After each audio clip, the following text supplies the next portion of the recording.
Hello, this is Mr. Huff, and I want to go through this calculation for pressure really quickly to give an example of how to use Excel to perform a calculation. So here in cell B1, I have the temperature value. We're going to say it's 4 degrees Celsius, so I might go over here and put Celsius. So I have degrees Celsius right there just to remind me of what that is. And we want to know about pressure. So pressure, if we look at the formula, is equal to 101.29.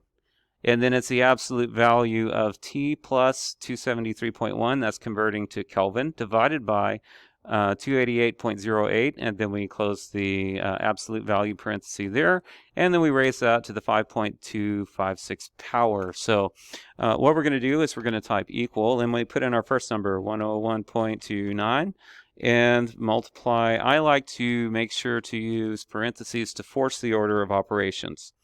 To make this an absolute value, we're going to use the function ABS and then open a parenthesis. I'm going to open a second parenthesis, and now I need the temperature. So to get the temperature, I'm just going to click on this cell, B1.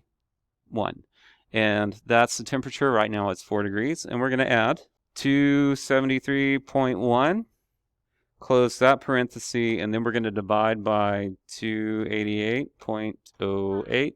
Then we're going to put in the